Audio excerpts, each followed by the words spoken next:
1937年7月的上海，虹口华界与公共租界的交界线旁，日本海军陆战队的岗哨比往常增加了1倍。穿着土黄色军装的日军士兵端着380步枪，刺刀在盛夏的阳光下泛着冷光。自1932年128淞沪事变结束后，这片土地就笼罩在一份不平等协定的阴影里。中国军队不得在安亭以东区域驻军，而日军却在虹口、杨树浦一带站稳了脚跟。3000名精锐海军陆战队如同蝎子扎进了上海的核心地带。彼时的上海市民还不知道，1个月后，这座远东最繁华的都会将沦为血肉横飞的战场。这份阴影的源头是1932年5月签订的上海停战协定。当时国民政府军队战败后，被迫接受了苛刻条款，不仅撤出上海市区及周边防御阵地，还承诺不得在安亭至昆山一线以东驻扎正规部队。与之相对，日军获得了在上海市区、吴淞口等地的驻兵权。此后5年间，日军以保护侨民为名，在虹口四川北路修建了海军司令部大楼。这座外墙厚达1米，窗户装有防弹玻璃的建筑，成了名副其实的超级要塞。大楼周边还散布着80余个明暗碉堡，机枪射口隐蔽在街道、房屋甚至树木之间，形成了一套完整的防御体系。国民政府从未放弃夺回上海的计划，从1932年起，就在苏州、无锡、常熟一带秘密修建国防工事。钢筋混凝土构筑的碉堡战壕沿着京沪铁路线延伸，只待一个合适的时机，便要重新掌控这座经济命脉之城。1937年7月7日，卢沟桥事变爆发，日军以士兵失踪为借口，向中国驻军发起进攻，随后迅速占领北平与天津。这场事变彻底打破了中日之间的脆弱平衡，也让上海的战略地位愈发凸显。对日本而言，上海是中国的经济心脏，这里集中了全国50%以上的近代工业，80%的外贸交易额以及几乎所有外资银行的在华总部。拿下上海，既能掐断中国的经济供给，又能通过控制长江入海口，切断中国沿海与内地的联系，最终逼迫国民政府投降。但日本军政内部对进攻上海的态度并不统一，海军与陆军的矛盾在此刻彻底爆发。日本海军第3舰队司令长谷川清在卢沟桥事变后，立刻从台湾返回上海，向东京大本营提交报告，要求立即出兵上海，并建议从华北抽调5个陆军师团协助作战。而日本陆军却坚持华北优先战略，认为应集中兵力占领华北平原，再逐步南下，对海军的提议明确反对。双方在大本营会议上争执不休。在这场争论中，时任日本参谋本部作战部长的石原莞尔提出了不同意见。作为9·18事变的主要策划者，石原莞尔对中国战场有着更深远的考量。他在内部会议中指出，中国历史上始终存在南北分治的格局，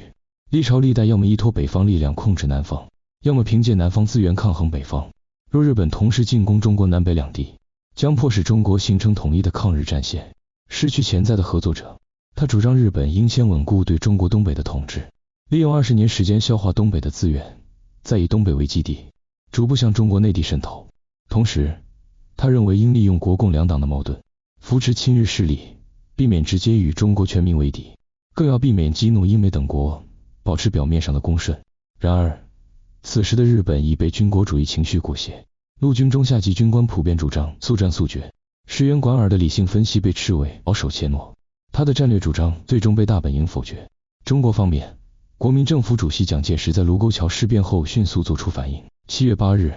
他急电正在青岛视察的张治中，命其即刻返回南京，接任京沪警备司令，全面负责上海及周边地区的防务。张治中是国民革命军内部少有的对日强硬派将领，曾参与过1·28事变中的防御作战，对上海的地形与日军部署有着深入了解。抵达南京后，张治中立即召开军事会议，制定了3项紧急预案。第一项是调动中央军第2师独立旅，全员化妆成上海保安团，携带轻型武器秘密进驻虹桥机场与龙华机场，控制上海的空中门户，防止日军从空中突袭。第二项是发表告京沪民众书，通过报纸、广播向上海市民公开声明，强调国家已至亡族灭种边缘，唯有抗战方能图存，以此动员民众支持抗日。第3项也是最关键的一项，是封锁长江下游航道，调集海军舰艇与炮台，阻止驻扎在武汉的日军军舰及海军陆战队沿长江东下增援上海日军。然而，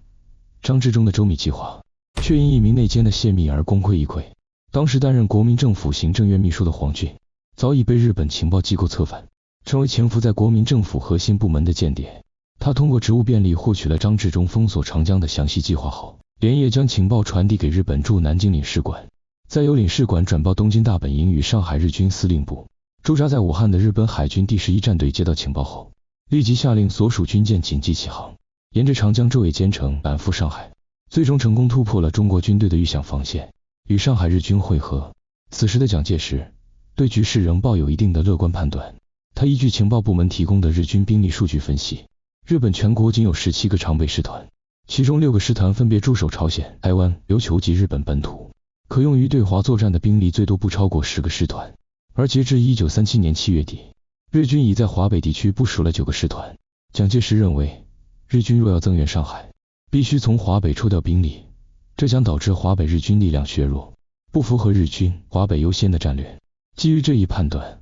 蒋介石最初并未向上海大规模增兵，而是寄望于通过局部抵抗，迫使英美等国出面调停，遏制日本的侵略势头。当张治中在南京司令部反复核查部队调动清单，确保化妆后的第20独立旅顺利进驻虹桥机场时，